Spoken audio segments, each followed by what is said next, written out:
So welcome everybody and thank you for coming. Today is January 30th, 2023. Crazy, right? And my name is Diana Montijo.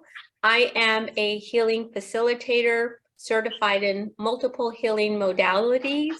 I work with subtle energy and the energy of unresolved emotions.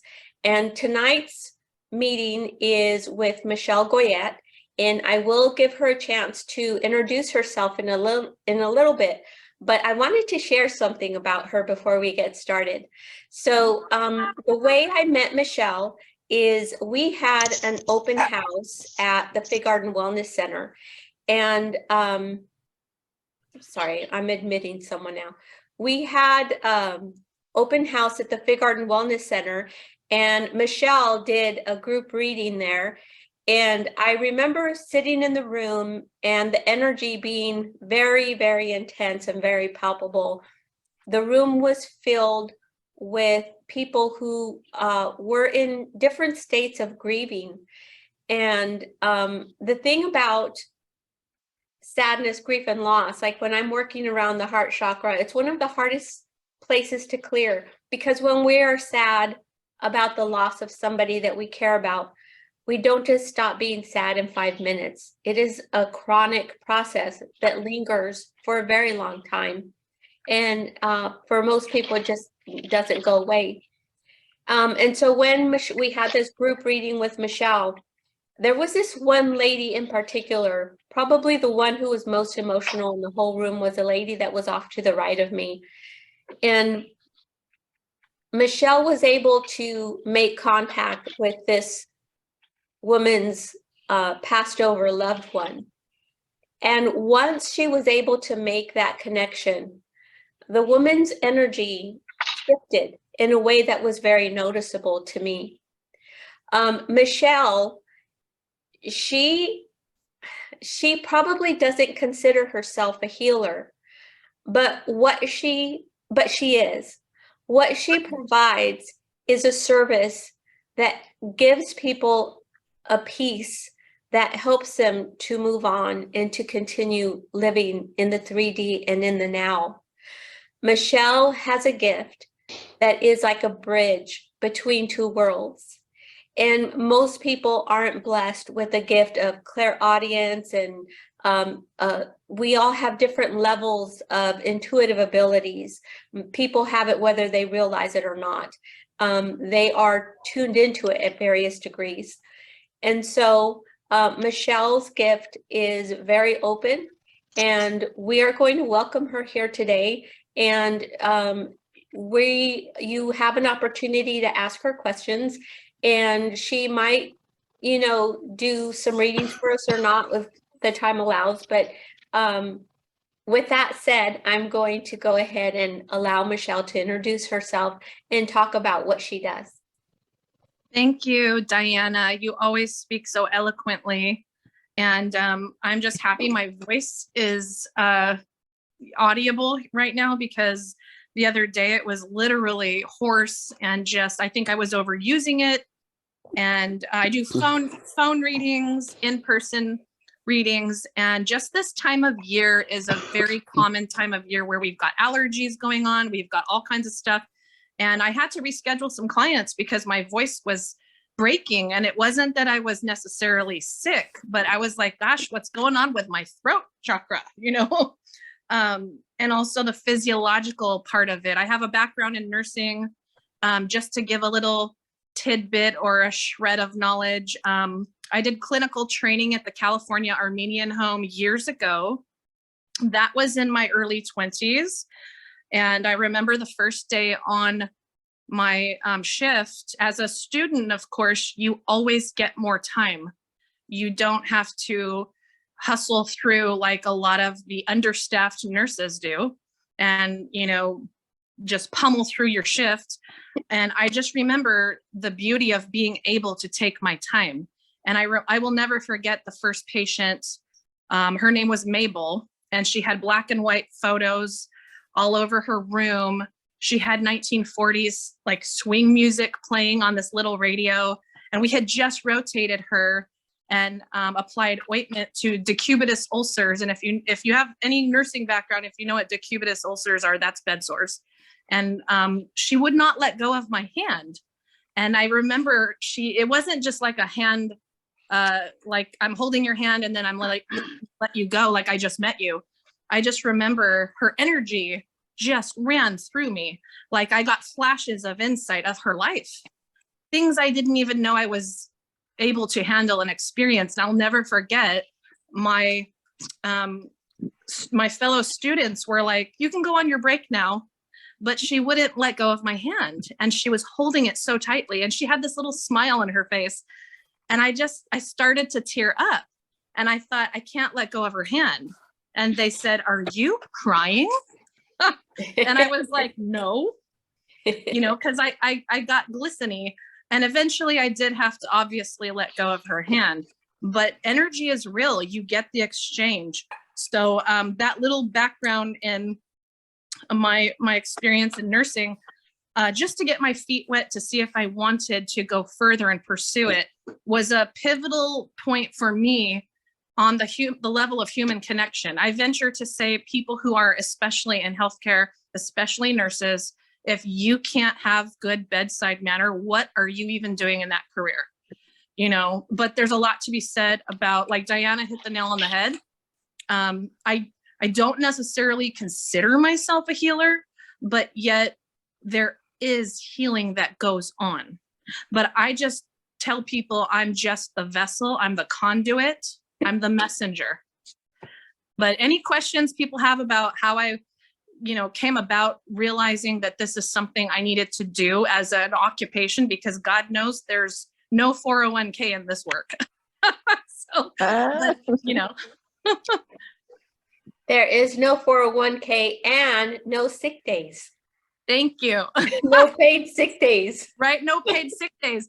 The beautiful part is I get to touch lives, but I also, at this point in my life, in my early 40s, I am my own boss.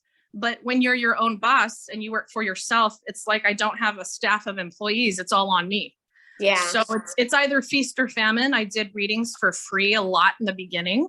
I still offer to people who I feel are in need without any charge, but I can't advertise that because I'd have everyone, running to me. But I wish I could get back to it. I will soon, where I do an audience reading where all the proceeds go to a benefited organization. It could be a dog rescue. I've done that before for doggy rescue, animal rescue.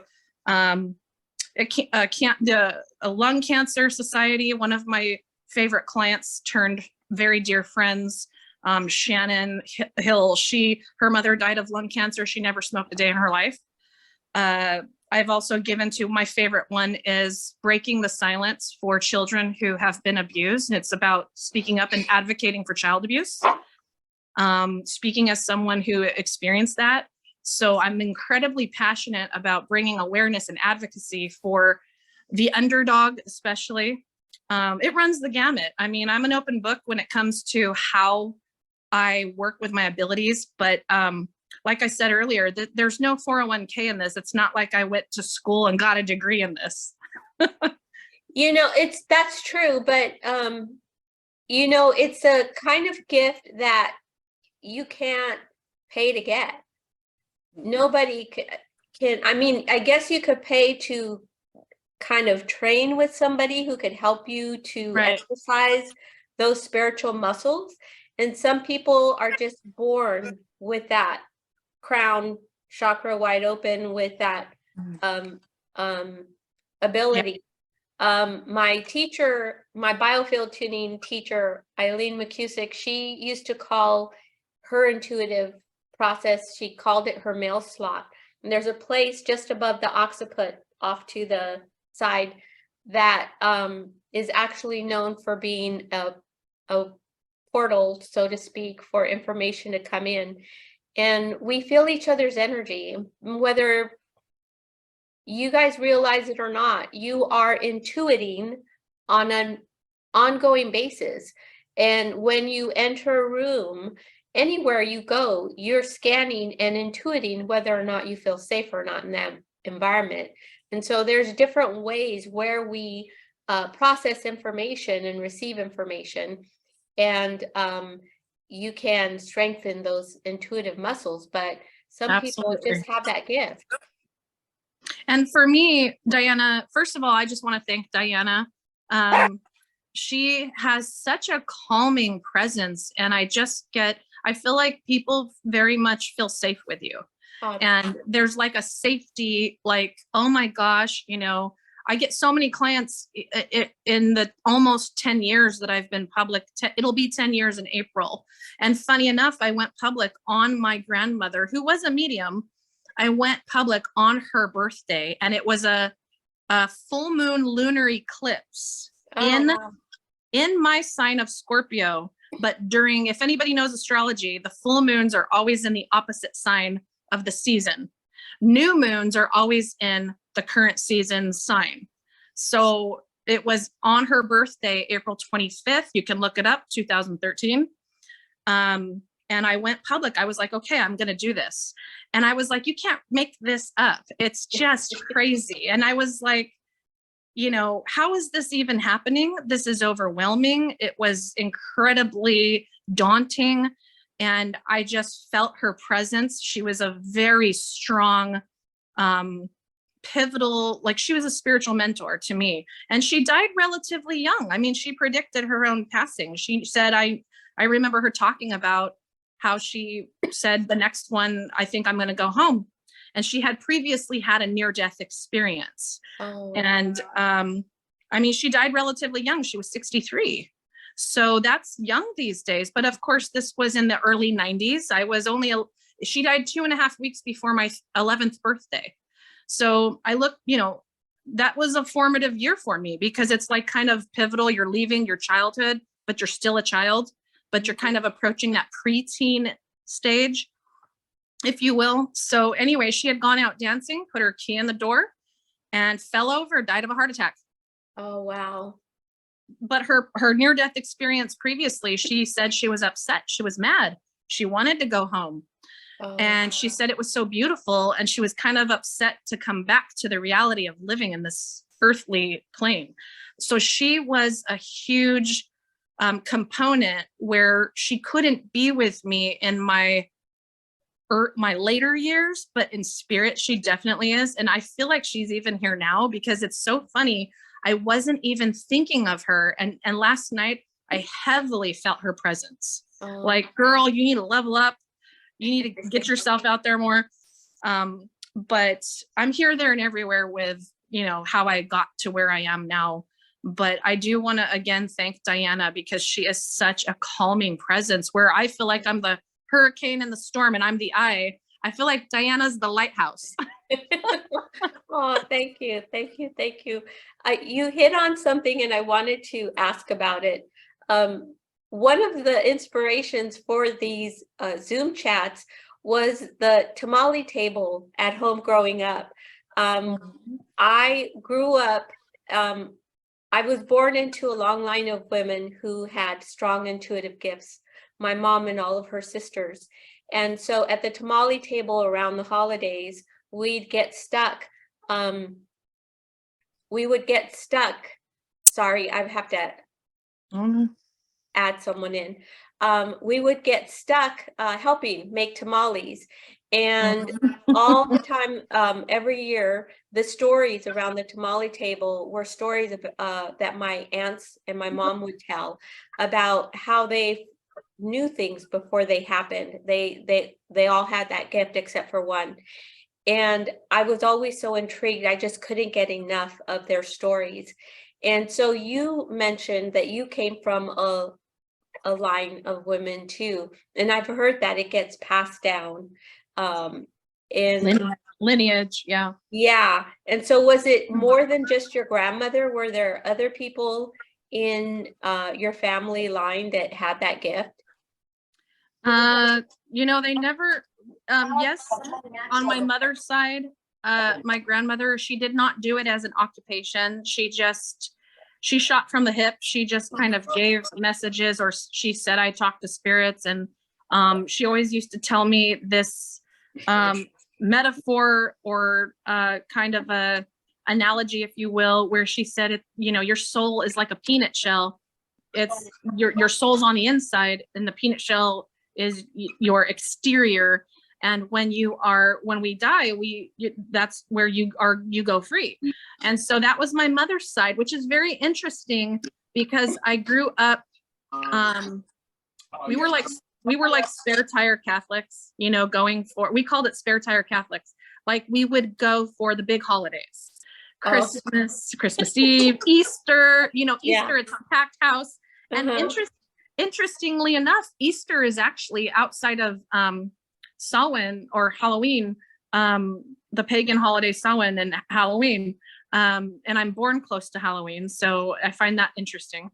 But I just know that Easter has always been one of my favorite holidays because I just love the whole connotation of death and rebirth.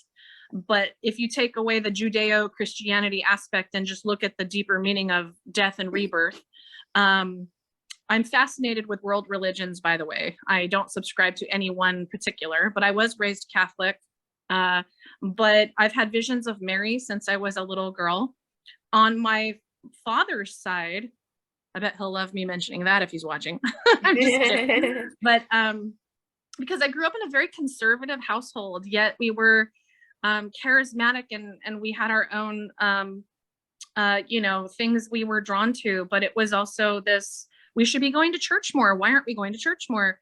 And on my father's side, my grandmother, her grandmother, so this would be my great grandmother Helen, she did tarot and tea leaf readings. And not everybody can actually do tea leaf readings. It's apparently like no matter how much you study or what you think you know, there is a craft about tapping into the energy. And my grandmother would say she remembers being a little girl sitting on a stool while women were lined up around the block, and women would come repeatedly back to my great-great-grandmother to have tarot card and tea leaf readings. And she would call them presentations. And so she'd look at where the design fell after you sip the cup, and she would be able to say, you're going to have a baby in December. But this is where I kind of draw this ethical boundary. I'm not like the typical psychic medium. I'm not a 1-800 dial a psychic. I feel like there's an ethical tightrope I walk where I don't want to allow people to think that, oh, well, she's so psychic. Well, why doesn't she know this? Or this is how it has to be. I always remind people, no, it isn't that. And any medium or psychic you go to who says they have all of your answers, they just want your money. You know, one of the Zoom chats we did was with Lorraine Brown. And when I first met Lori and found out that she was a psychic, I asked her if she always knew things before they happened to her. And she said sometimes she did and sometimes she didn't. But when she didn't, it was because it was a big event that it was supposed to be a learning lesson. Exactly. Sometimes she did know things ahead of time. My mom had a really strong gift of premonition. And I can remember when my grandmother passed away and my mom didn't know about it ahead of time. Normally she did about other family members, but my mom and her mom were like, very connected at a soul level. And I asked her, how could you not know this was coming? It hit my mom so hard, and she didn't know it was coming. But you're right. It's from what I have learned is that it's not always like 100%. There's a rate of how oh yeah, information comes in. I don't even reply back. In the early years, I used to feel so embarrassed and so hard on myself. And so there was a lot of insecurity going forward. I mean, the very first time I was ever paid, I remember I couldn't even touch the money. It sat on the table and they paid cash and I couldn't even touch it. I left it there for like 48 hours and my kids were like, why is there this like cash on the kitchen table in the middle? And I was like, people might think I'm, people who don't know the work I do, when they see people just come for, 40 minutes to an hour, they're like, what is she, a drug dealer? Or is she a hooker? Oh, But I had such a difficult time, and and I still do. I've grown leaps and bounds. However, that being said, I still struggle with accepting that this is an occupation that I deserve to be, compensated financially for, yeah. because you're dealing with people who are grieving deeply. I mean, I'm known for the people who are grieving deeply. More and more people are understanding, oh, she does psychic readings as well. I kind of feel like my grandmother is like she's like, here's the torch, you need to go on, because she never charged for sharing her messages or tapping into things. Some people may say, well, she lived a meager life. She had 5 children. She struggled. She was also a nurse. She really, no matter how many times the chips were down, she always, this is the thing, I remember being a child and having an argument with her. And the funny thing is, she was a Taurus, I'm a Scorpio, so we were opposites. I'm surrounded by, I guess I need a lot of grounding. Oh. but I remember having an argument with her because she said there's no such word as can't. And I remember thinking, what is she talking about? It is a word. And I said, I used this example thinking that I would be clever. And I said, Grandma, you can't lift a tree with your hand. You can't just pick it up. So there is a word can't. And she said, you can dig a hole around it and uproot it if you need to. She kept using all these reasonings where she was totally the glass half full. Yeah. And no matter how many times she had difficulties in her life, but the interesting thing is, even though I grew up Catholic on my father's side, this is my mother's mother who I'm speaking of, who was the medium. She was Southern Baptist. So she would take us to church sometimes. So it was really interesting to see the difference of the dynamic of, the Catholicism aspect and this very strong Southern Baptist. And I get people all the time who are like, my loved ones would never want me to be here. They thought this was evil. They think you're opening some evil portal. And I've never, in the almost nearly 10 years I've been doing this, I have never had anybody say, oh my gosh, Michelle, that reading was so demonic. I can't ever come see you again. Yeah, it's one thing I've learned about our brain is that it's more like an antenna. Absolutely. And we can tune in through the ether and connect with people through space and time, despite distance. The empty space between you and me, it isn't empty space. It is a spider web of plasma and ether that connects everything to everything else. And your biofield, it extends beyond your body. So you are not a body with a soul. You are a soul with a body, and it is our soul that animates our body.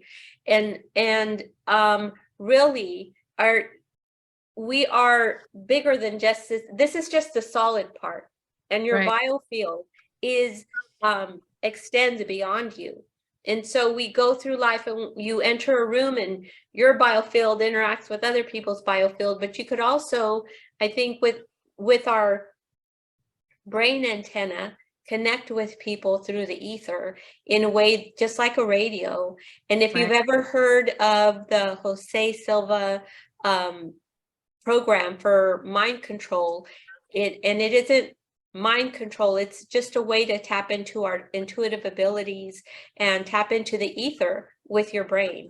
So everybody does have this ability, but people who serve like in what you do, they have stepped into this lifetime with those gifts open and activated already.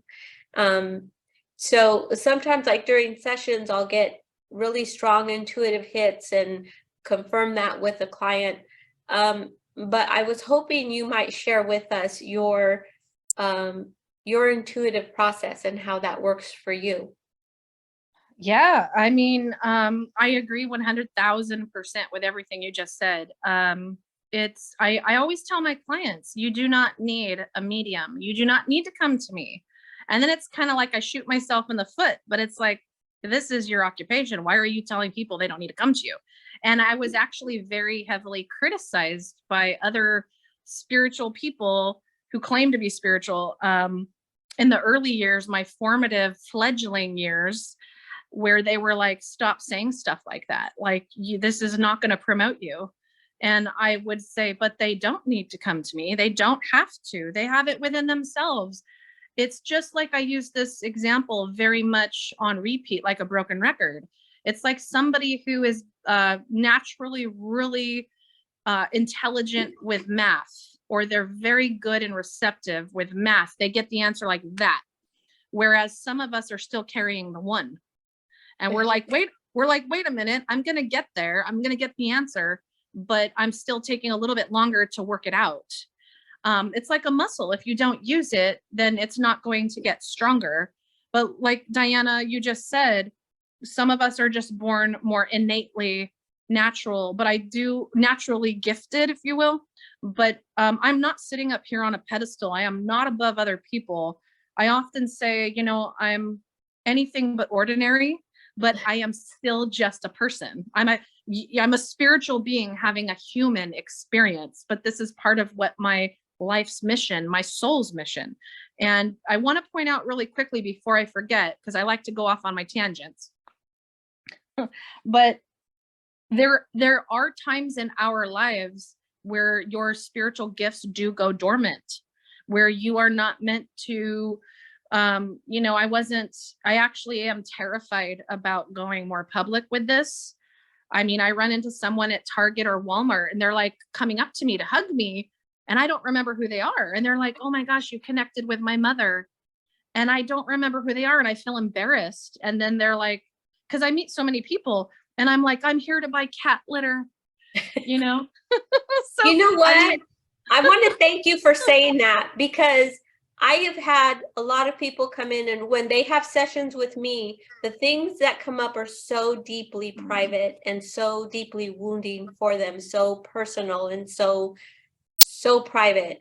And then someone else comes in and they have a big story, and then someone else comes in and they have a really big story, and it's just big story after big story. And then so then I meet someone, and that happened to me too. I met someone at the store and they asked me, do you work with tuning forks? And I said, how did you know that? And she said, you worked on me before. I was like, oh my God, I didn't even recognize her. yeah, You're right. There's just always big story after big story. There are some people though who stand out more than others. Do you find that as well? Oh, for sure. Oh, for sure. There's certain things I'll never forget. I mean, are you talking in regards to sessions that you will never forget?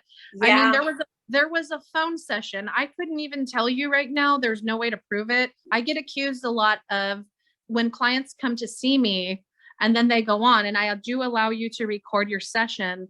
But I often get accused of when my clients will go forward and share their recording or tell people, you know, this is what she said or she connected with.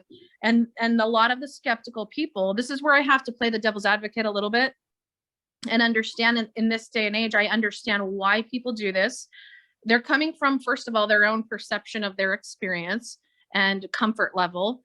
And there's a certain element of skepticism that's okay to have. You should, because there's some people out there, unfortunately, more than we would like to say, that are fraudulent, who are charlatans. So they will accuse me, oh, she probably researched you, she probably Googled you.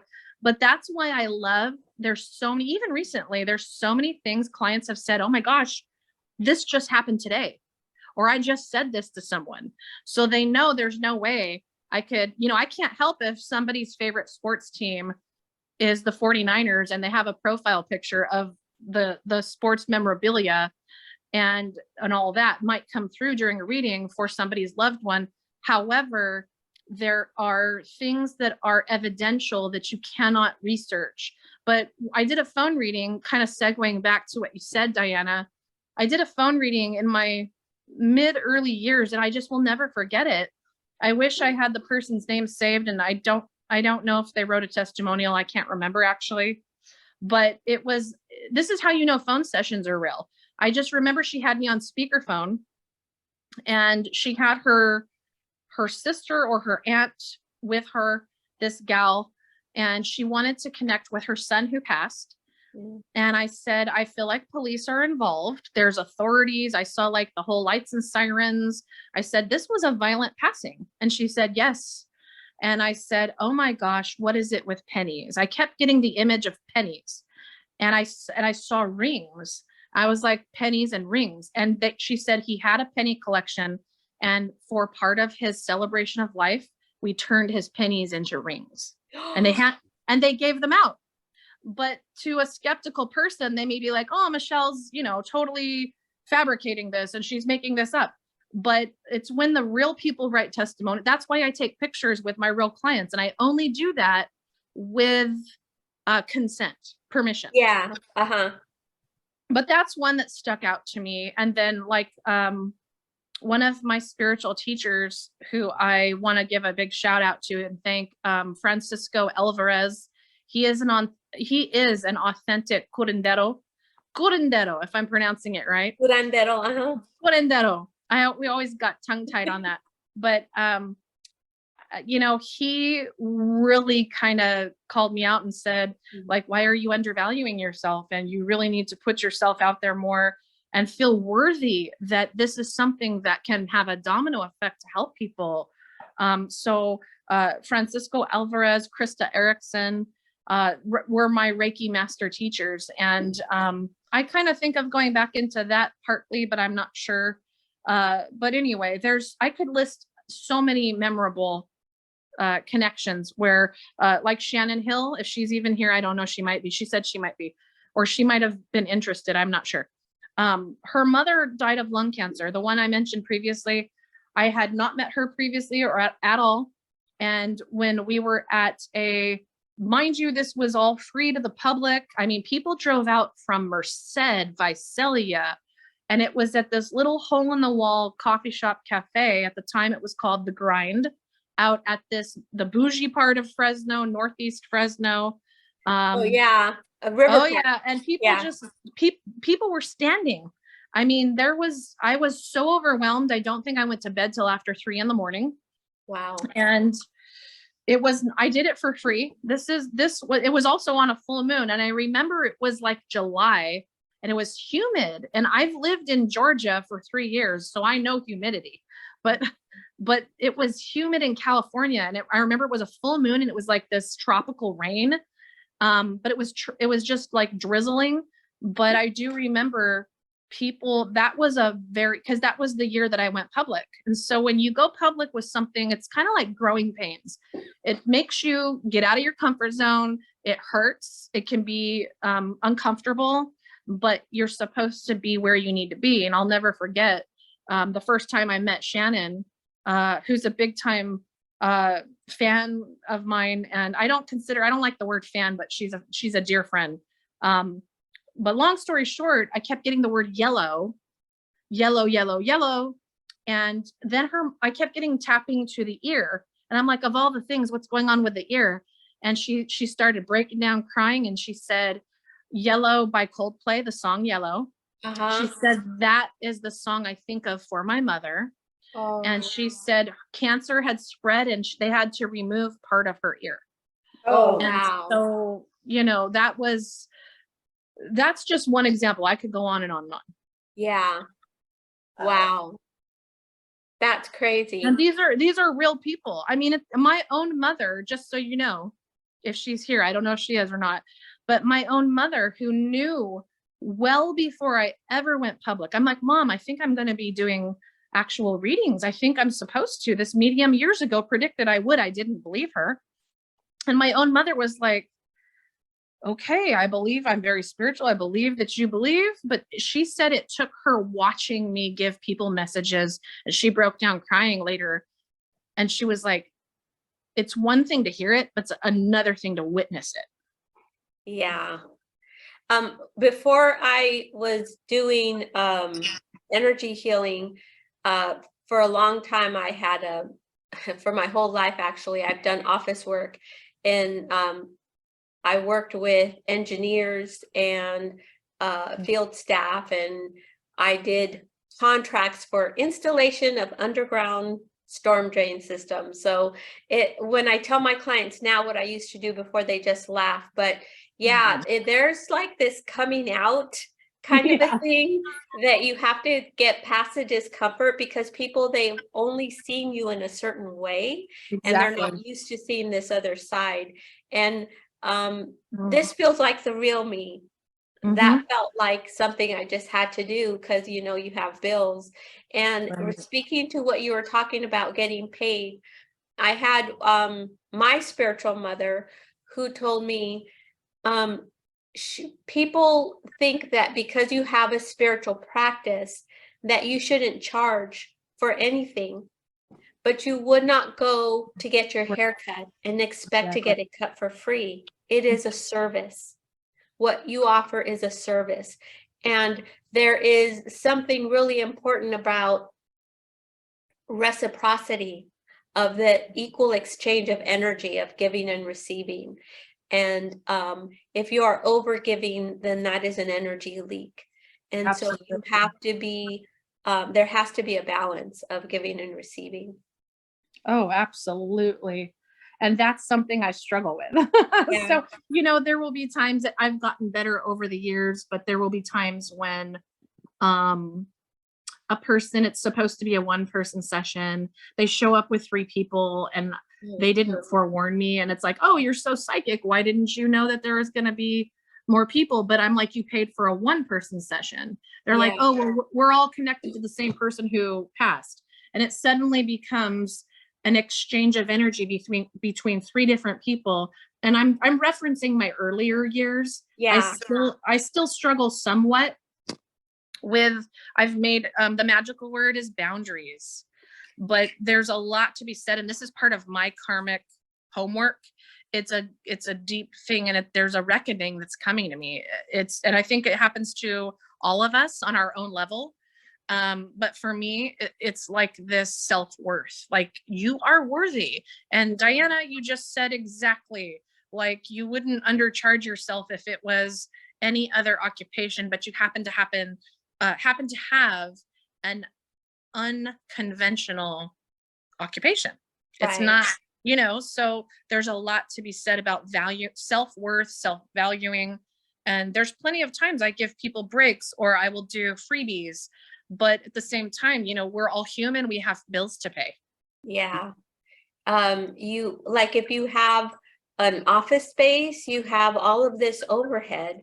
And whether somebody's been to me 1 time or 20 times, when people come to see me, I make sure there's candles going and everything is, you want to give them your best. You want to give them your best energy. That's why I will reschedule people and offer them, if it's an inconvenience, I'll even bonus them a lot of times. I can't say every time, but I will often compensate them for any inconvenience, because if I'm feeling really stressed out or tired, or I had a stressful event with a family member who's ill, or if I'm coming off of being ill, I want to give my best self to the person. But a lot of times we don't, you know, always have choices to make sure that it's the delivery you want. That there's so many times I've done readings where I was like, oh my gosh, I probably should have rescheduled because I'm so stressed out. And the reading went amazingly.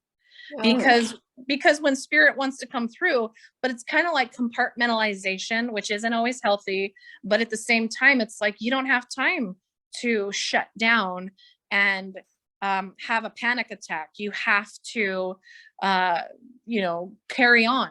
So within certain reason, of course, there is so much to be said, and I won't go too much off on my tangent, but I love how Europeans value self-care.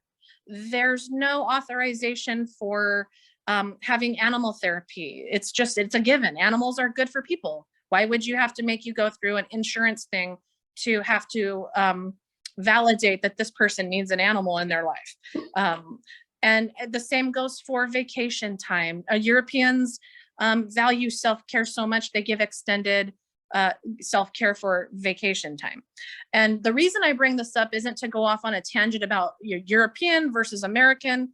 I'm very patriotic in the way that I'm grateful for my freedom and all those who've gone before me to fight for it.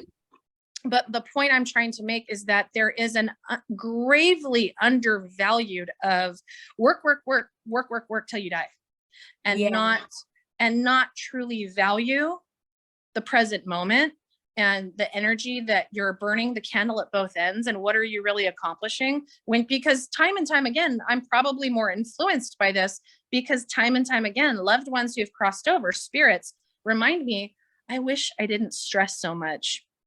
I wish I didn't think I had to burn the candle at both ends to make this happen, because it's not worth it.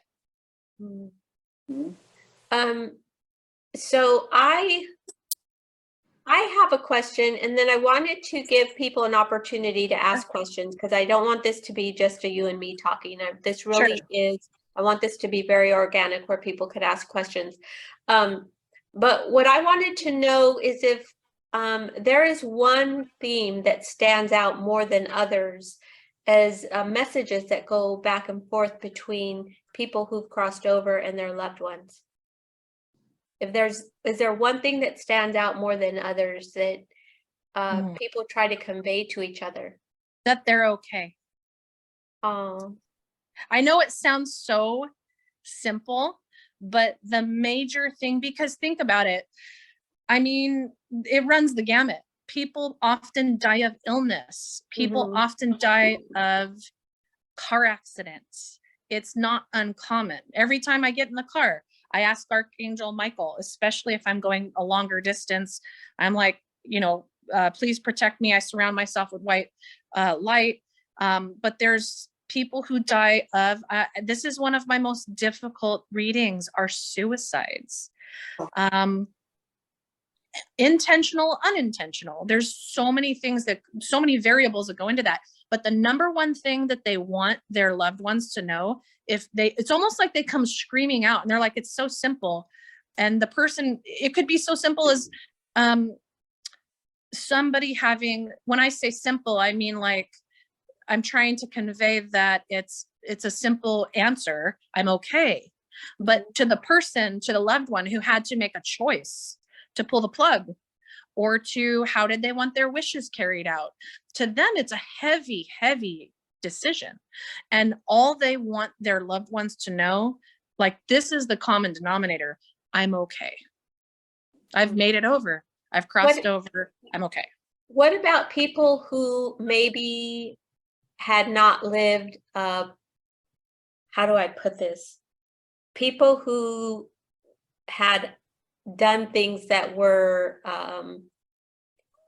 left them in danger of maybe not making it to heaven.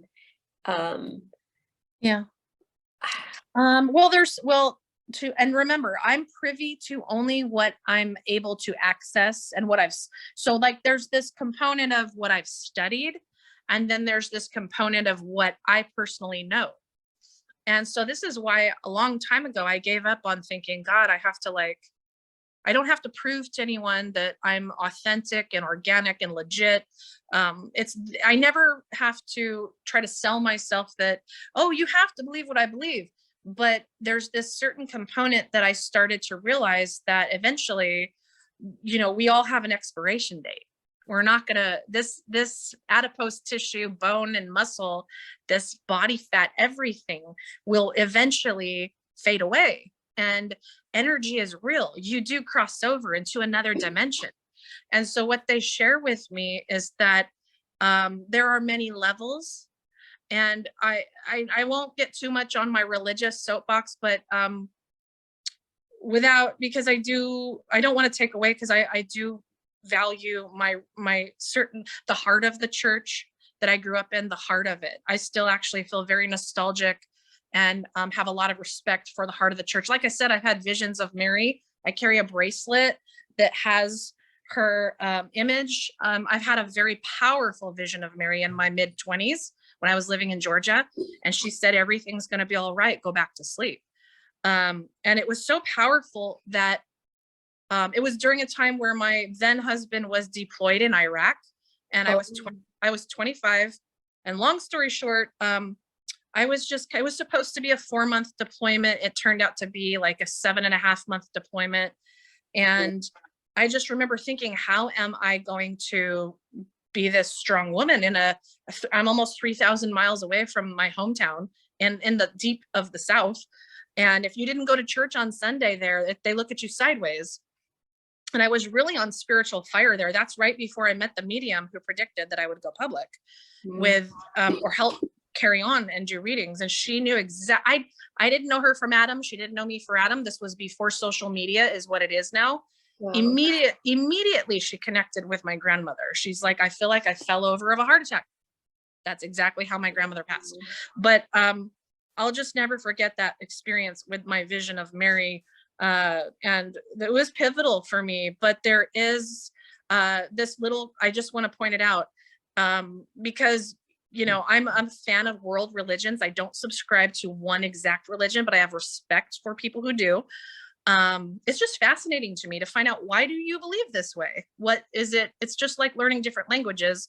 Kind of like Gandhi said, there's many branches, but we all come from one tree or whatever. But when Jesus is quoted, in my Father's house, there's many mansions, to the avid scholar who wants to really go into the Judeo-Christian aspect of that, they may take it, you can take scripture and dissect it 22,000 ways from Sunday. But I just remember thinking that hit me. I was like, he's talking about there's different levels, there's different mansions. And when I can't remember who it is, but when he's asked who is the greatest in the kingdom of heaven, he says to be like a child. That is my favorite, because who is the greatest in the kingdom of heaven? Heaven can be many things for however you think. And when the answer he was given, or the answer that was given, was to be like a child. If you think about it, children are not taught racism.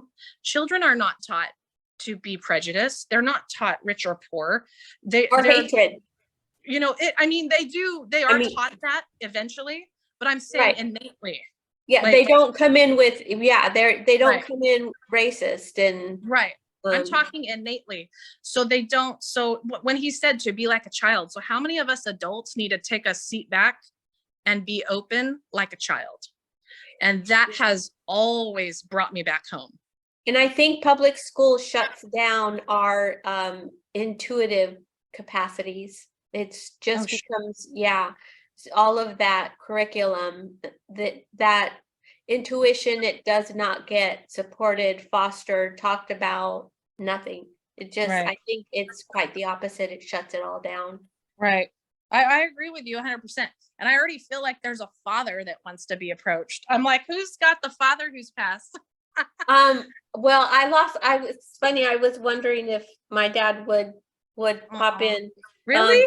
Yeah. So let's see, is there anybody who wants to ask a question? Yeah. This is your moment.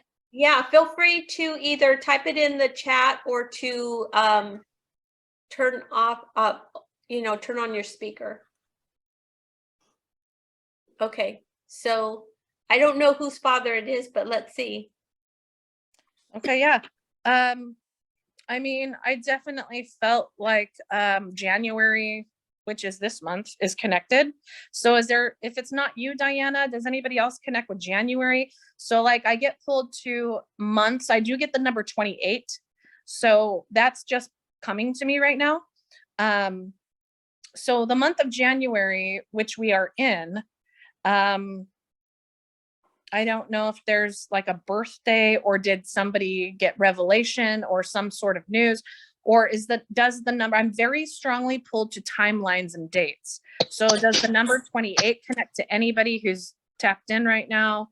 I actually think that might have been the date my dad passed away, on the 28th of September, but it was. Are you sure? Not January. Yeah. But okay, if it's not January, I don't know. But are you sure about the 28th? Like, I don't want to be like, oh, I think it was. No, I'm not completely sure, but I'm pretty sure. Well, because the devil's advocate in me is like, people will be like, well, they planned this. I know, right? I know, huh? No, we did it. Someone else. Yeah, Yeah. please, let's get someone else. My dad was 28 when he passed away. Okay. Oh, wow. Okay. All right. That's okay. So numbers get pulled to me. Randomly, I just kind of pick up on stuff that just gets presented to me. Interesting. Yeah. So that's why I'm not 100% sure. If you think of it like a radio station and I'm one channel and there's all these requests coming Right, through, right. like I've said, like a broken record. But anyway, is there a J connected to the name, or is there a letter J connected to somebody living connected to your dad? No, not with me. I don't, that I. J. Mm. First name, last name, initial J. My son is named James. He was very close to my dad. Okay. Okay. But I want to go back to the person whose dad died when they were 20. Did your dad die when he was 28? No, Or is it somebody else not me. that typed that? Okay. Oh no, it's me, Delilah. Okay. Delilah, there you are. You've met me before, I think. Yes. Okay. I love that name, by the way, Delilah. There's Thank a you. song, there's a song by the Cranberries. That's my favorite band. They sing a song called Delilah. So Oh, really? little side note. Yeah, it's a great song, but it's I didn't know that. yeah, Delilah. But okay, so just focusing on dad who passed, I don't necessarily understand or know how to convey what the J means. It's just, remember, when I do readings, this is a very common thing. I cannot even tell you how often this happens. People will say, oh my gosh, Michelle, you said the letter J or the month whatever, and it didn't connect right away, but later it does. So don't put too much pressure that this has to connect right away. But was he into cars or vehicles? I'm sorry. Was he into cars or vehicles? He used to take them apart and put them together. Who am I talking to? I don't even know now. I'm Delilah speaking right now. Sorry, I'm trying to let her. Because I saw a picture of. No, it's Delilah. And just for the record, my sister just texted me. My dad died on the 26th, not the 28th. So this is Delilah's reading. Okay. That's why I like to break it down to make sure, like, who are we actually connecting with? He liked muscle cars, but I don't really know what kind, but they're just like muscle. That's all I know is muscle cars. But he used to take them apart and put them together, and that was okay. He liked doing that. He could be trying to show me something so that it's like tapping into their consciousness. It's like sending a metaphysical text message. And like, I'm trying to tap into their higher self, of their consciousness, of their spirit, of what I'm privy to. And I was just getting pulled to vehicles or cars. I wasn't necessarily sure if it was that he was a mechanic or that maybe he has an affinity for muscle cars. Mm-hmm. I also got the color blue with him. So did he have a blue vehicle or blue truck? Blue truck. Yes. And I also get his name being carried on, or something about namesake. So do you know if his name was carried on? My son, my firstborn son, I named him after my dad. Okay. And he's like, his energy is like making me feel like my namesake is carried on. Yes. But he's kind of like, how do I say this? Are you moving? Do you want to move? Or is there something? I do. Moving? I want to move. It's almost like it's not the right time right now, though. Yeah. Moving is hard. I'm going to be doing it myself soon. No one likes moving unless you're super nomadic and you like moving a lot. But there's just something to be said about, I know you want to, perhaps it's a better location, something of that sort. He makes me feel like there's a family friend that keeps in touch with you, though. Almost there's like a guy, like an uncle, or who's like an uncle. So is there a male figure? Oh, my Theo Jr., his brother. Okay. So there's someone in the group who says their birthday is on the 28th, and they had a family friend that just passed away. And this happens all the time when I do readings, because people, I mean, I could say the name John and 5 hands go up, because John's a very common name. I could say Michael, but this is how you have to narrow it down to see like who it is. So this person's name starts with a J. Their name was Joelle. Oh, I think I know who this is. This is like one of the most difficult readings I've ever done. Is this Maria? or a family member from Maria?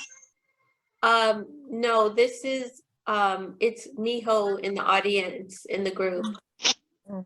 who's posing Are this. you connected to Maria?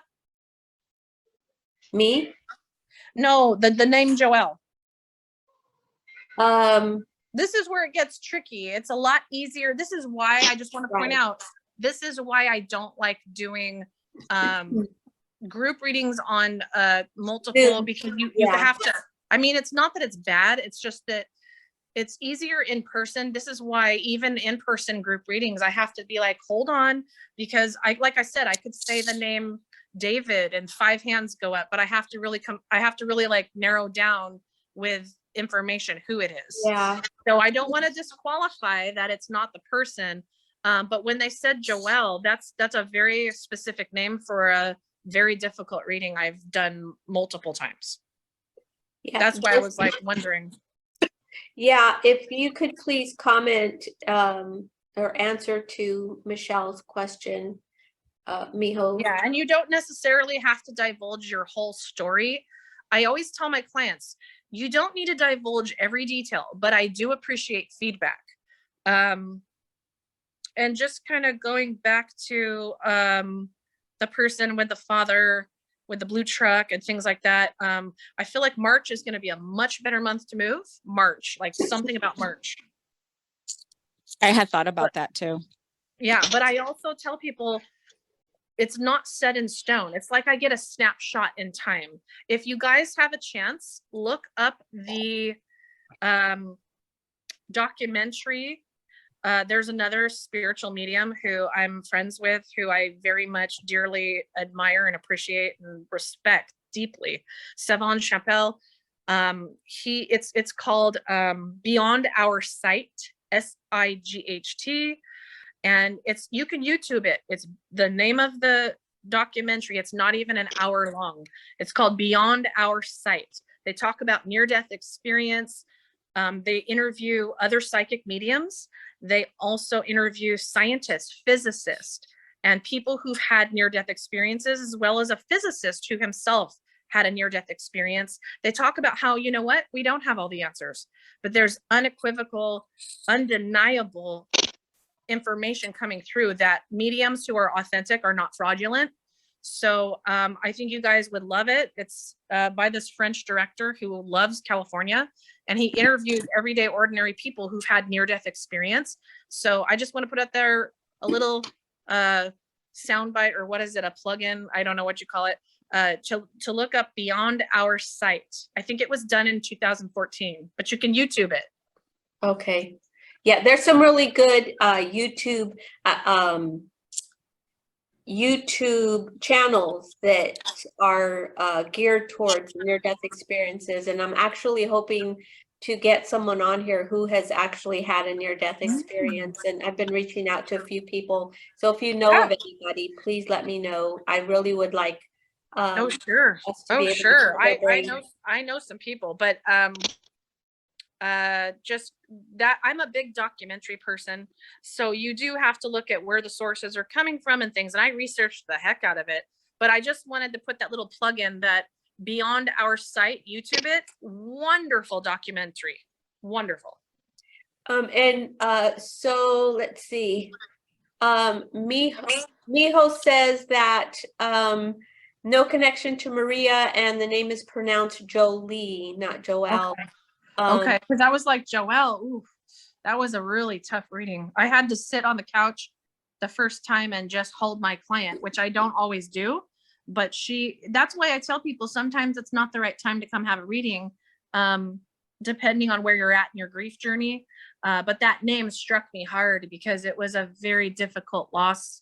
I mean, all losses are difficult, but kind of segueing back to what is her question? What does she want to ask, or did she have a question? I do have someone, Pamela is asking, prior to a session with you, do you recommend that they meditate on the spirit of the person that they want to call in? Absolutely. Absolutely. I mean, it's like just inviting them in more. But on that same token, or in that same breath, you don't have to. So it's not like a rule, like, oh my gosh, am I going to have a better reading because I invited them? On one hand, sure. I mean, think of it like this. Would you like to be prepared for someone to show up at your doorstep for lunch? Or are you one of those people that's like, I like spontaneity, I like a surprise, and let's just rummage through my fridge and see what I have? Or are we going to go out? It's honestly, it runs the gamut again. But the thing that I can express and say is that when you do make an intention to invite your loved one, it's just so much more welcoming. It's like sending a metaphysical text message that, hey, I'd really like you to be present for this. So many times a client, right before they connect with me, they'll say, I was in the car talking about what you're just talking about right now. And it could be the most trivial thing as a picture they keep in their car of their loved one that they like to have in the car. And they'll be talking to the picture or something. I just got to think, there's so many things, but if people have specific questions they want to ask, that's totally fine. I want to know if the depth of somebody's grief on this side, if that could actually prevent someone who's crossed over from being at peace on the other side. Okay, so hold on, say that again. If our grieving on this end can actually weigh on somebody who's crossed over and prevent them from resting in peace. Okay, I get this question a lot. I think the main answer is yes, but there's also those who tell me that's their work, I'm free, I don't need to do their work. But it's kind of like an energetic domino effect where because they tell me all the time, and remember, I'm only privy to what I'm privy to, but they tell me all the time, the work that we do here helps them over there. So if you are really, this is where I want to point out quickly, there is no right or wrong way to grieve. The only wrong way to grieve is to not grieve at all, because eventually it's going to manifest and affect you physically and manifest in illness. But maybe for some people that's very private. They want to grieve in the shower and sob in the shower and let the water wash down. For some people, it's screaming into a pillow. For other people, it's group therapy and they like the connection of other people. For other people, it's more depressing to be around a group therapy session. They're like, we've all lost a child to suicide. I don't want to keep hearing their sad stories. I'm just sharing with you what my clients have shared with myself. But I will say that at the end of the day, it does matter when you work on how you honor them. That's why I kind of want to segue it back to it's grief, but it's also how you honor them. Because remember, your grief is how much you loved them, Yes. So they know that. But the number one thing, without sounding super cliche, the number one thing they constantly want to convey is that, oh my God, if they could only know I'm really okay. And all this stuff they talk about the soul living on, it's real. It's really real. But they don't need vocal cords. They don't need a vessel. They don't need a body to inhabit. I get very impassioned about this because they're like that to me. It's just like a person's personality. If they're very charismatic and outgoing and bubbly, I'll start to feel that way. But if they're very stoic and calm and quiet, I'll start to kind of shut down. But they constantly, whether they were introvert or extrovert, the number one thing they want to say is, please tell them I'm okay. In this life, we chase after money and we chase after needful things and cars and houses and whatever. But those are all things you can't take with you in the afterlife. But love is something that you can take with you. I want to speak to a couple of comments. So Miho is saying that she didn't have a specific question. She just thought it was striking that the name and number matched. And she wants to know, is there something that Jolie wanted to tell her? And then Pamela said that she feels like her mom has been hanging out with her for the last few weeks, helping her with certain things that she's going through. Well, as soon as, and The energy and the connections are very, very quick. So sometimes it is lingering or it's longer, but because they're free from their physical bodies, there's oftentimes you'll notice that my cadence and my voice, I'm very rapid, and it's like boom, boom, boom, boom, boom. And I'm like, I notice I'm speaking too quickly. I have to slow down my speech to keep up with the information coming through. So that's often why times when I'm doing audience readings or even a one-on-one, I'll have to like be mindful of, okay, you know, and I'll have to tell the spirit, I'll be like, hey, slow down. It's like information overload, like slow down, because I'm getting multiple things at once. But as soon as you mentioned the mother figure or whoever it is about the mother figure who's been around for a few weeks, I was getting hummingbirds, but that's a very common thing. And I was also getting something to do with get like medical procedure needs to be done. Like, why are you putting it off? There's a medical procedure, or I'm not sure if it's actually a procedure or if it's a checkup. Like, you've been putting it off, stop putting it off. You need to go get followed up on, and for all I know, you're really good at that. You are one of those who's good at that, but this is what I'm feeling right now. Don't put it off. Like, I'm not trying to send off alarm bells and make you worried, but it's like your health is important. And I feel like you need to go get checked out. And also for the, I don't know what the other question was. I'm trying to kind of, this is why you see me turning away like this, because I turn away because I'm focusing on what's coming in. Because when I look at you guys, it's like, I don't want to be distracted by looking at you. Even during in-person readings, I'll often look away or look down. And then I look at the person and it's like, I'm looking at them at the eyes and I'm like, hey, does this make sense? But when you're receiving this information, it's almost like you kind of, I don't even like to use the word channeling, but it kind of is. So, but I don't know what the person who previously before the mother person, that was Miho who, yeah, go ahead. she just said that the dates matched and she was wondering if he was trying to send, if he had a message for her. Okay.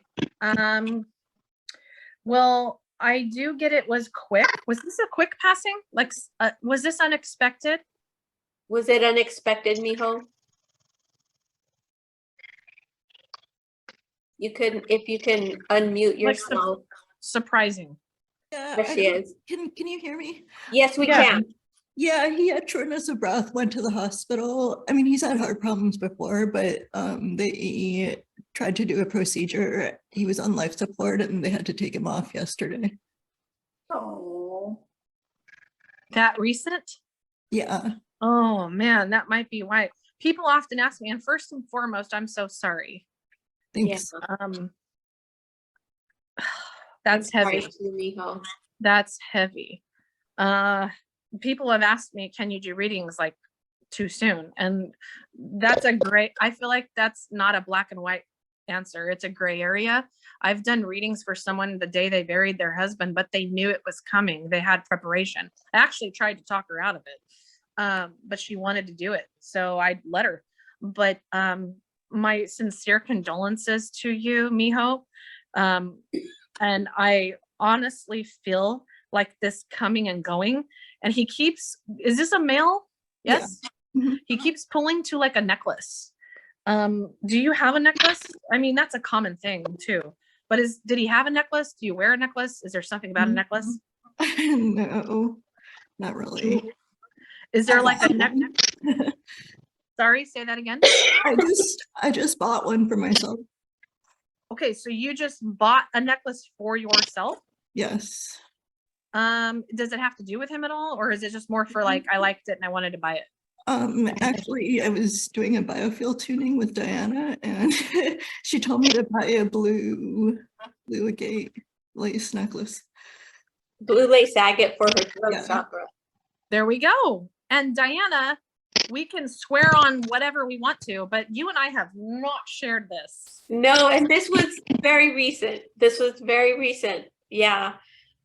Okay. I just felt like I'm supposed to mention the necklace. And Miho, you will be having, I want to say Miha, but Miho. I'm like, I know this white girl can talk some of this, but I just want to be like, oh my God, pay attention to your dreams. Ooh, he's going to be big into infiltrating your dreams. Is he a sports fan? Like, was he into sports? I'm not sure. Or is there Maybe something he about was- sports team fan? I mean, if I'm talking like football, baseball, but more football. He lives in Cleveland. He lives in Cleveland. Yeah, I did part of my residency in Cleveland. Okay. I don't know. There's just some sort of, I'm like, what's with sports? Oh gosh.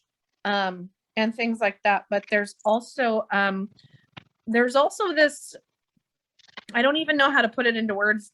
I say this all the time. I used to get criticized for this, but it's almost like you could be applying for more help and you need to. So do it. Don't swallow your pride and go apply for more help. All right. Does that make sense? Yeah, it does. So Nellie wants to ask, what was the first sign that you had, that you knew you had gifts, and what gave you the push and pressure to make this a career? Oh, okay.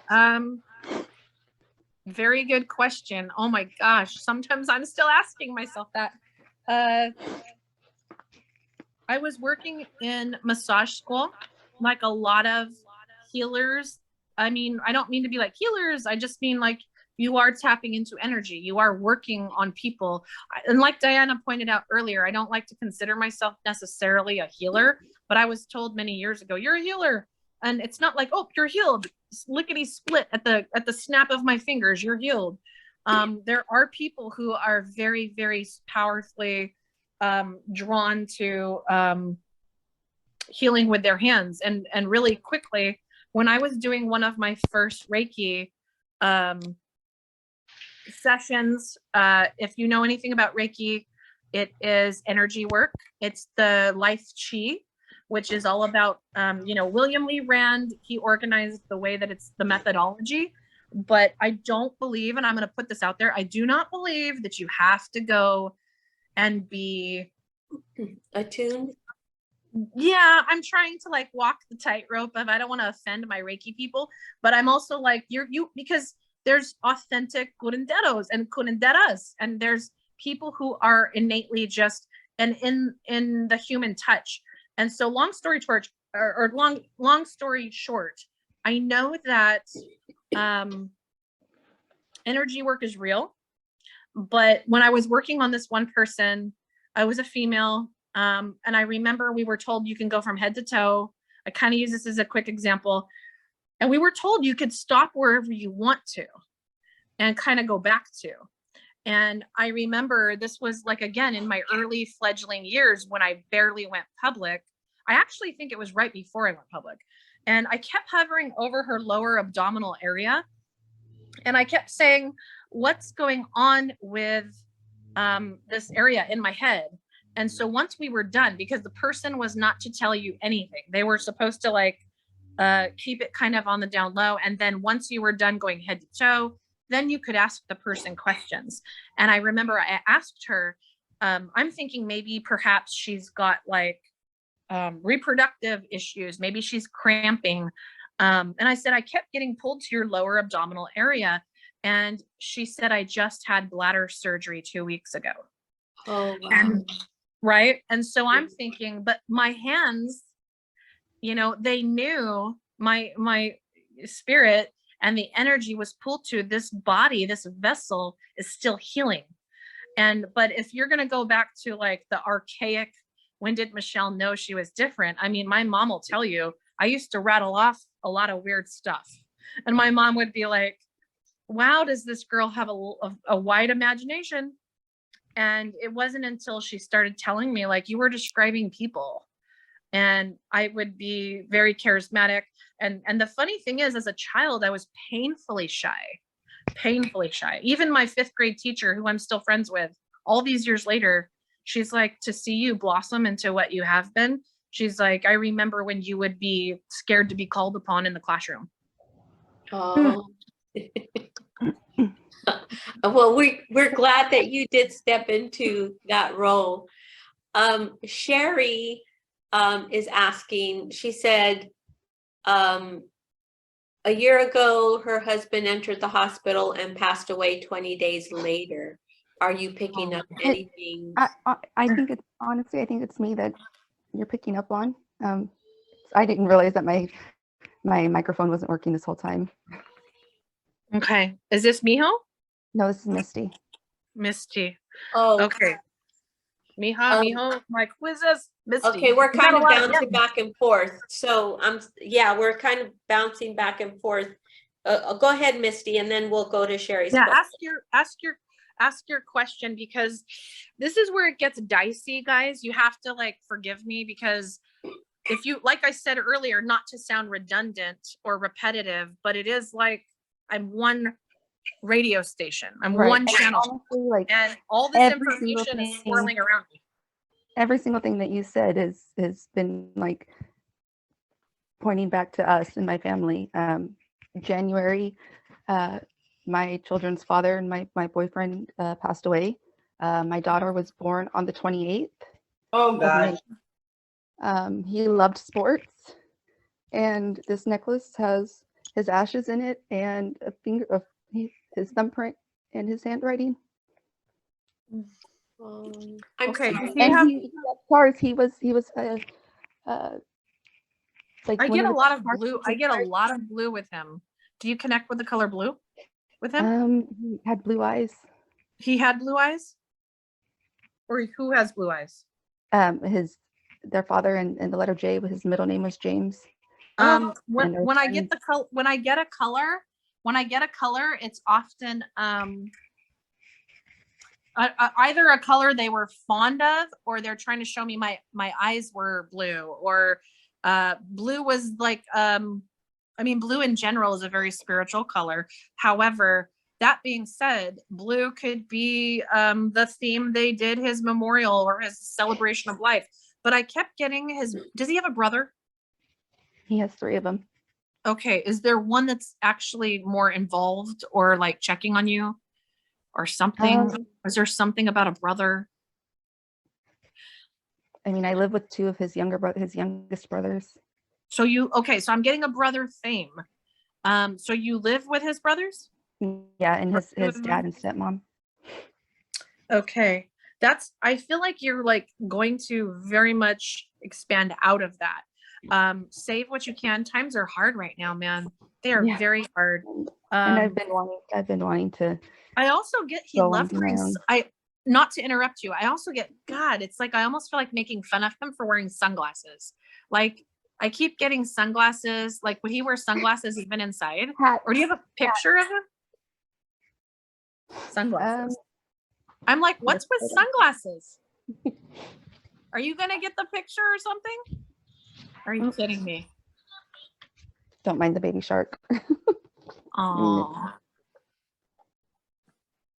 I'm trying to see. Okay, so he's wearing, I don't know what sunglasses is though. So that's your baby. Very cute. That's our son, and he's going to be 2 in April. What does sunglasses mean to you though? I mean, I love sunglasses, and he always wore hats. Would never go without them because he had a big head. But there's also something very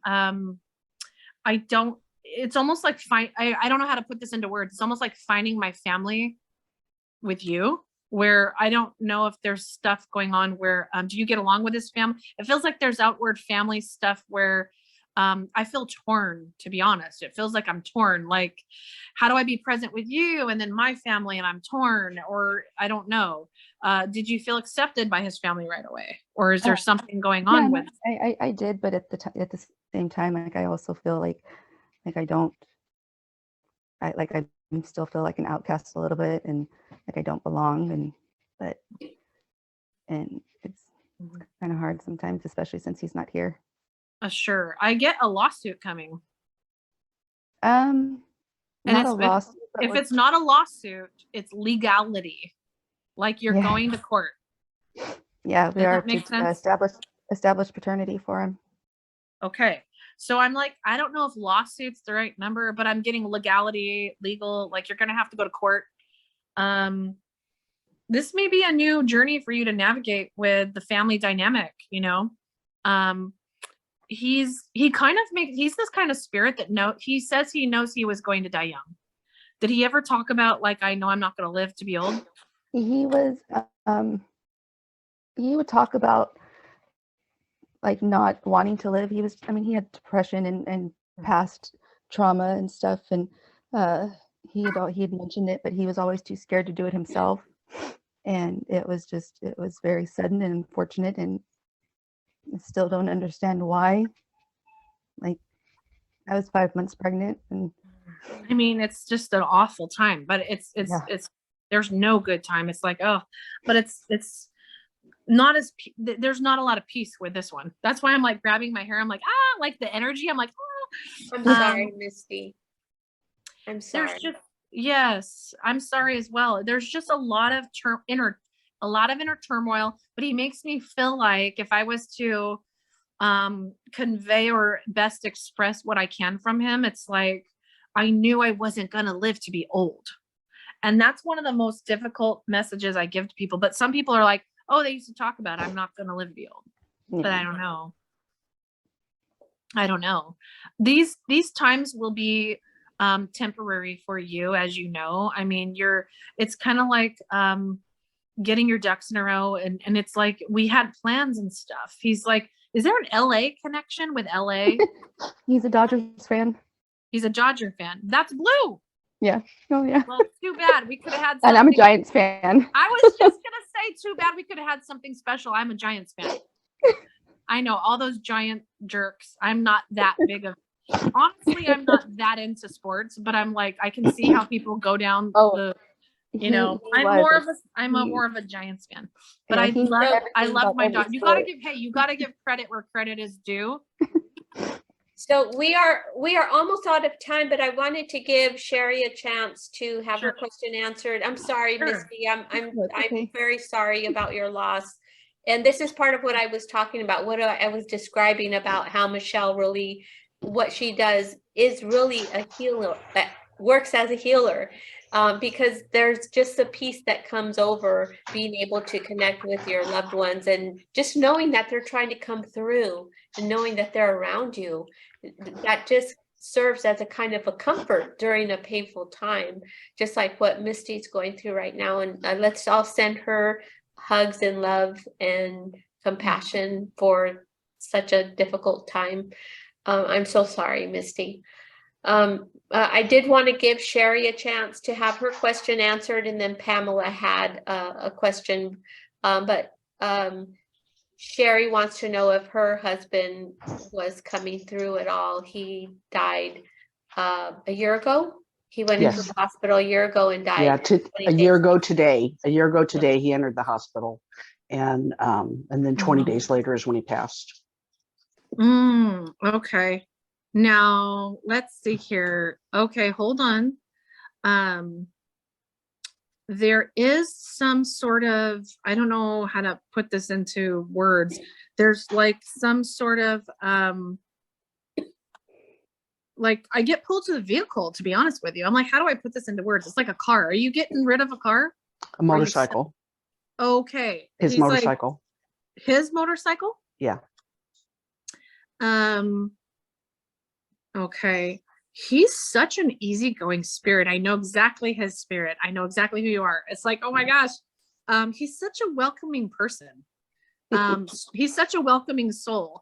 He's kind of like this, you were always meant to be like this mother hen if you never knew it.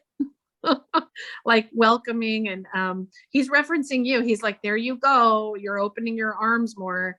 I don't know if it's giving somebody leeway or just helping somebody else when they're kind of down and out. And there's also this, you're going to smell him. His scent is very strong. I don't know if it's necessarily like aftershave or cologne or just his pheromones, or Yeah. if it's you smell his clothes. He likes that you go to this certain place to like pick up food that you know he liked. Did you just do that? Or is there something about that? No, but I do that. Yeah. I mean, I don't know if it's a delicatessen, a market, a grocery, or a restaurant, but he's like, she'll go there just because I liked it. Yeah. Something with food. He There's loved food. he's like kind of like, oh my God, the sprinkler system. What have you done? Sprinkler system? Is the No. sprinkler? Are they messed No. up? No, Is there- no, Or do- not that I'm I aware mean, of. I mean, right now it's winter time technically. So hopefully there's nothing going awry with your sprinkler system. This could be one of those things where people update me later and they're like, oh my gosh, Michelle, it didn't make sense then. I mean, I don't know. It's still technically winter, like I said. So you see how random things come through. And I'm like, sprinkler system, sprinkler. So if you're not on a watering system cycle, I mean, is that something you leave into the hands of like somebody else, or do you do it? Well, we've got timers on everything, and Timers. I take care of that. I always have taken care of it, even when he was alive. But yeah, I I don't had know. some work done this summer. I had some things kind of rerouted and things like that. But There could be some shenanigans with the sprinkler system. okay. I don't know. It's almost like if he was there, he'd be like, it's almost like a forewarning, but I don't know. I mean, if it was something already going on, but typically this time of year, people are not doing their sprinklers, you know? Mhm. Sometimes Depending. they bust from a cold Right. Right. spell. Right. But Yeah. right. And during this time of year when we had all that torrential rain and things like that, but there's also something about did we ever talk about the number 23, Sherry? Or something about No, 23? no, I don't think so. So okay, just put a question mark by 23. I'm not necessarily sure if obviously we've passed the 23rd, so I'm wondering if this is February 23rd or we're coming into something on the 23rd that you're going to Okay. get a revelation or some news of something. He's kind of making me feel like you're ready to quit or you want to be done. Kinda. Maybe we talked about this previously. I don't know. But there's like, cause I just want to put it out there for the record. I've met Sherry before. We've done a group reading. She hosted me and I'm like, ooh, I know exactly who she is. And I don't always remember my clients. So, but Thank there's you. something, but there's something about, I always get embarrassed when I don't remember them. I'm like, I God, do too. I do too. I'm like, it's nothing personal. I just meet a lot of new people, but Right. it just felt like you're on the verge of wanting to quit. Are you holding something right now, Sherry, of his in your hand? No. Something holding. He's like showing me something in your hands. Well, I still wear his wedding ring. I wear his wedding ring on top of mine. Okay. You know. Did we talk about that last time? I can't remember. No, because like you said earlier, the skepticism, I wanted no signs of what had gone on. So, but you had picked up on it at that time as well. So. Right. But And yes. I think the red came through and you were dressed in red or Yeah. That when we got married, I wore a red jacket. Yeah. Yeah, something about that. And things like that. But his phone, he's very pulled to your phone or something connected to the phone. So I'm not sure if it's that you have old memories that you're not ready to depart with, or something about the phone. He's such a welcoming soul though. It's like he's over there holding the door open for welcoming other souls. He is. He's like, I want you to hear this loud and clear. You made the last years of his life the best.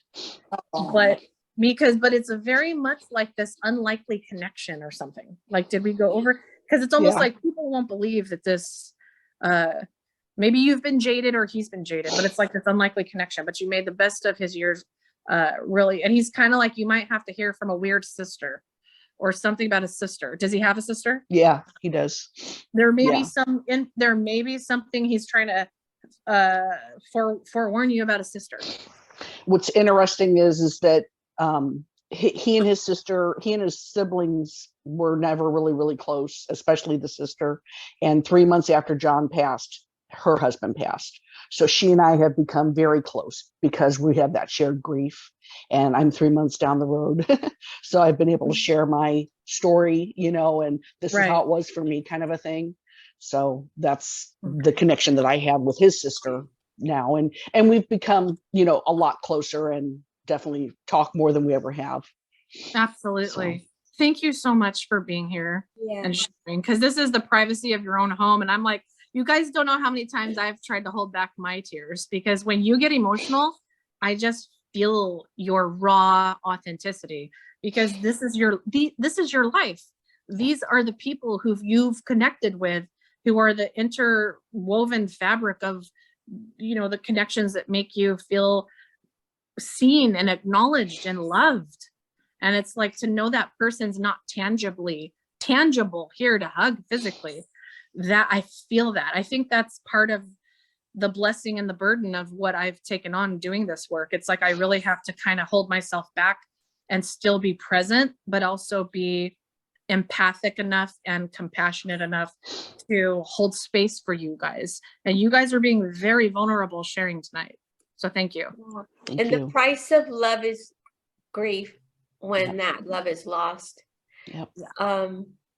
Pamela is asking, thank you, Michelle.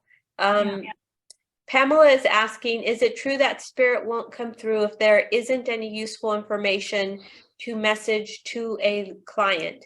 Do you have trouble connecting with spirit, or does someone else different that wants to connect come in instead of the person that they're asking for? Oh gosh.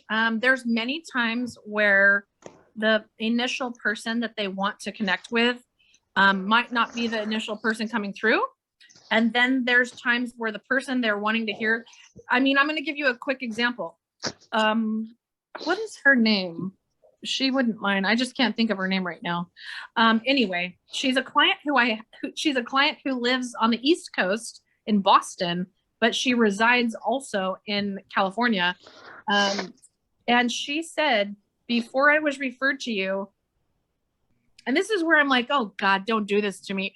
She said, I'll know she's real if she says this name or not. And I'm like, oh, of course she didn't tell me that up front. Thank God, because that puts pressure. But she said to me later, after the first thing I said to her was, who's John? And she said, oh, okay, you're authentic, you're real. She said, every medium, every psychic medium I've ever gone to, if they don't say the name John, I know they're not real.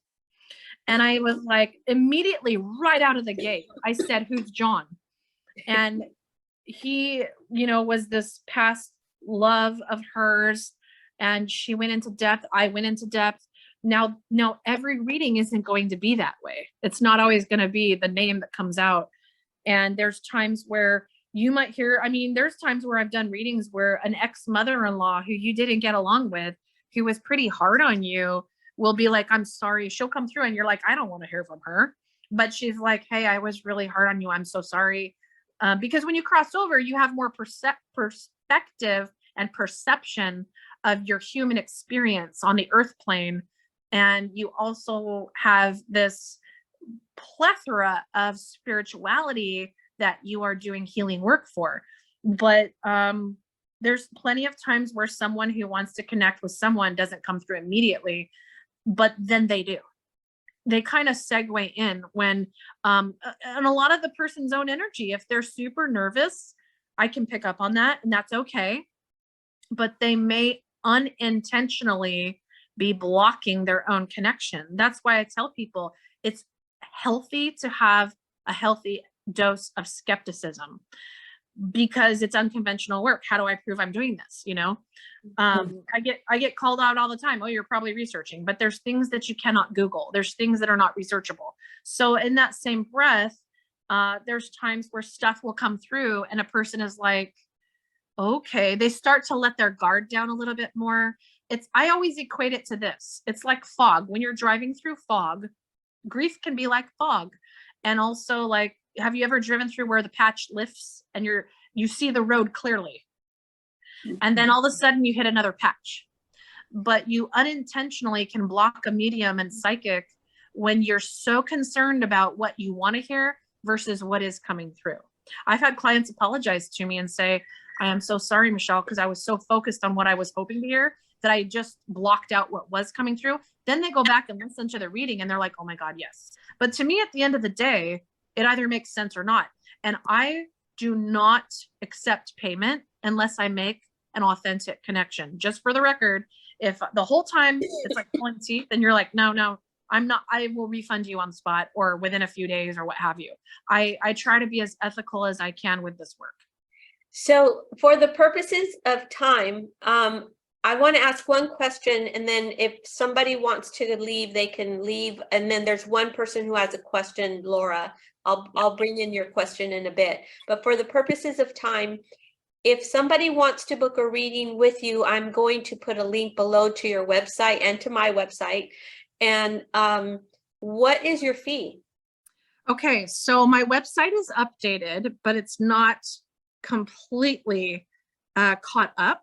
I have a new website, which Diana will share, but my current rate for a 30-minute session, I will say my regular rate for a 30-minute session is actually on sale right now for 40-minute.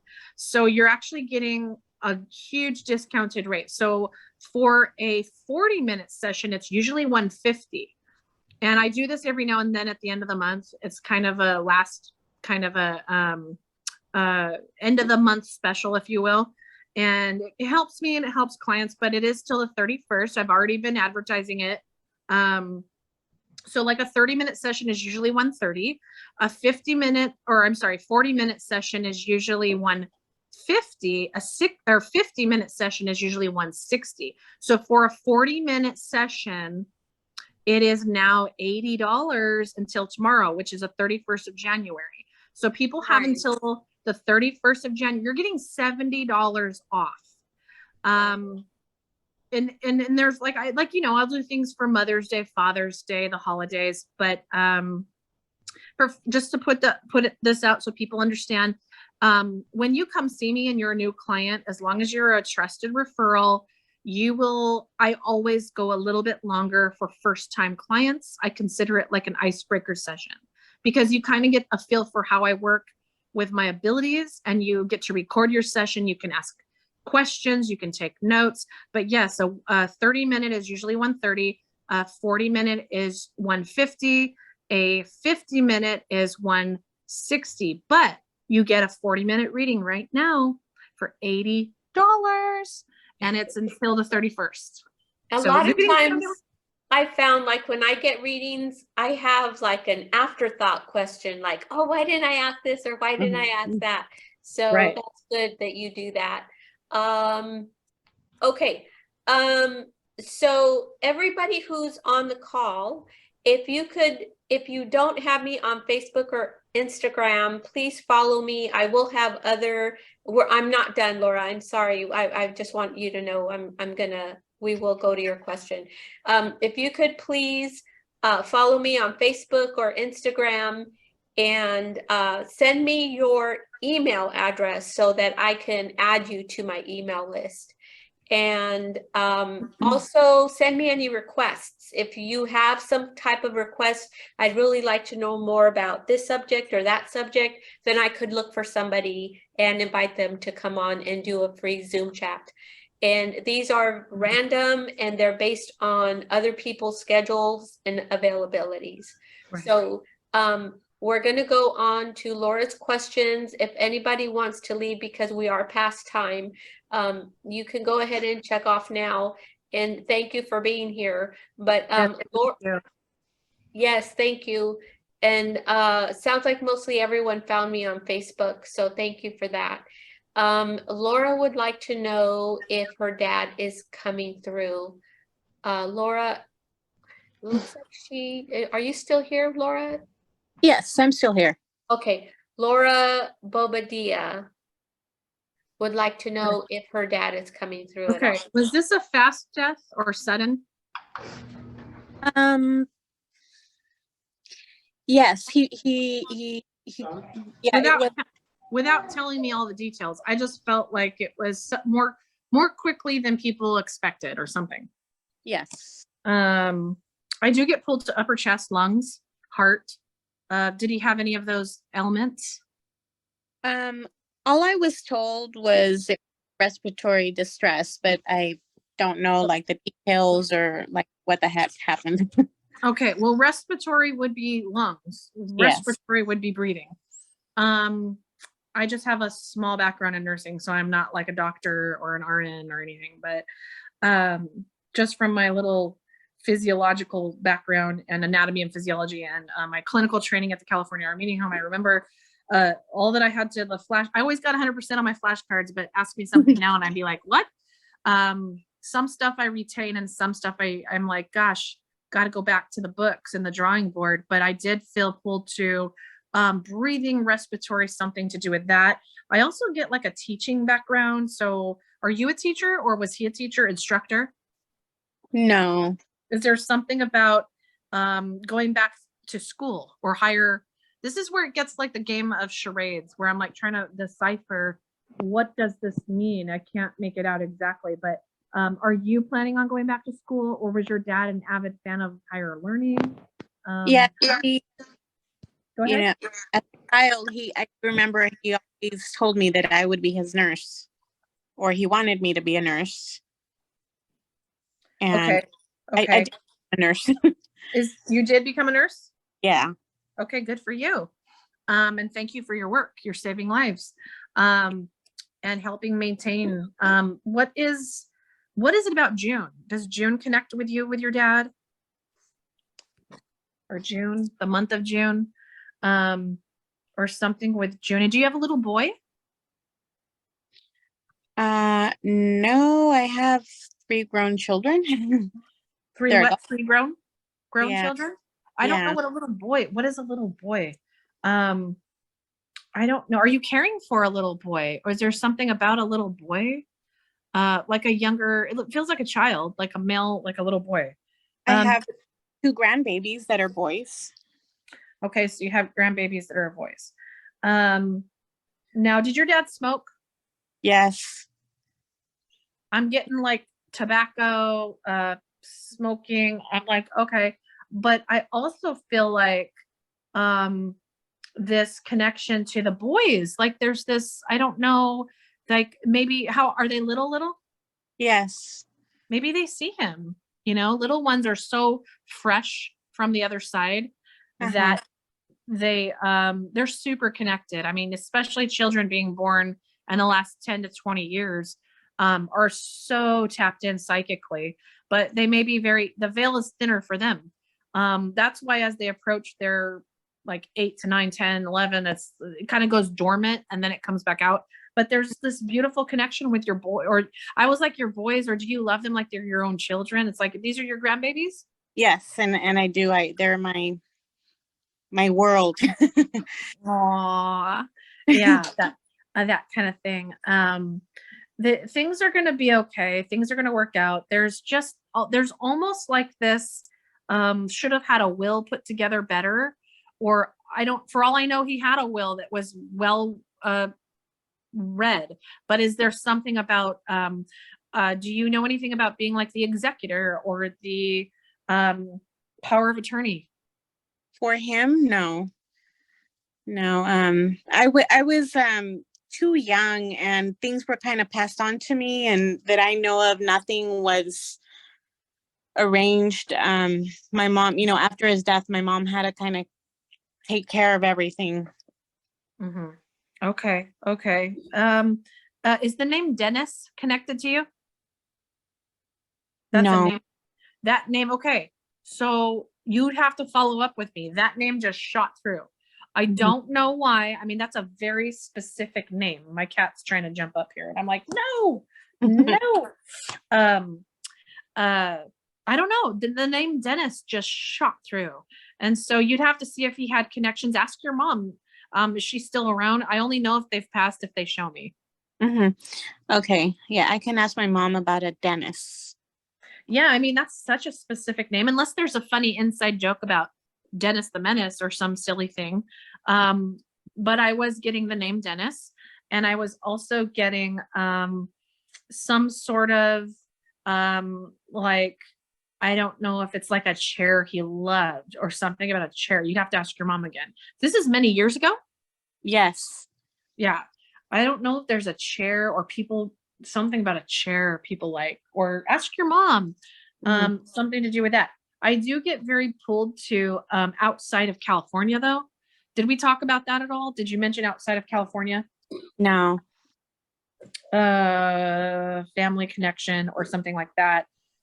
So I'm not 100% sure what that means with outside of California, unless you're wanting to move outside of California, or he had connections outside of California where he originated, or you have relatives or something to do with that.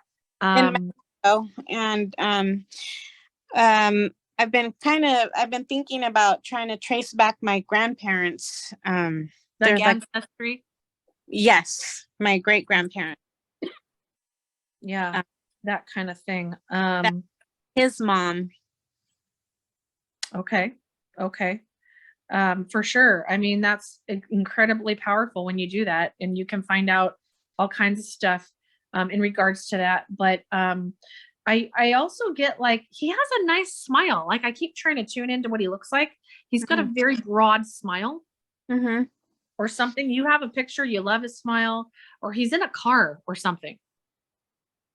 I don't know. My battery's dying, Diana.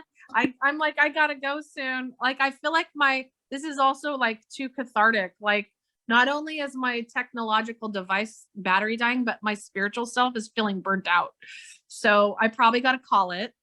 Okay. Because I have to do this with people. This is where I have to like, if you want to book a reading with me though, you have until the 31st of January to get $80. And that's a 40-minute, usually goes to 45 at the most. Okay. Where you get I'm talking private one-on-one session. So I'm in the midst of moving. I'm probably only going to do in-person readings until March 31st. That does not mean it's set in stone. I'll still be in the Central Valley visiting, but there's a very strong chance I might be leaving the Central Valley for a temporary part of time. But you could always Zoom. Oh, sure.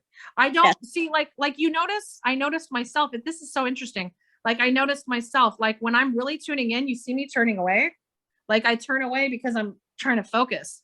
This is why I honestly, genuinely, I don't prefer, I'm not at my best connection with Zoom because it's distracting to me. And I prefer audible. So our auditory, I did that test where you see if you're visual or auditory or kinesthetic or whatever the word is. And I scored leaps and bounds on auditory, very clairaudient. Even though I have the other clairs, I very much will not do FaceTime or Zoom readings because I focus 10 times better when it's strictly auditory. But it's not to say that I won't make arrangements to meet people in person. It's just that even when I'm in person, I hear more than anything. It's very auditory, even though it's coming in through that crown chakra. Okay. Just to let you know. Okay.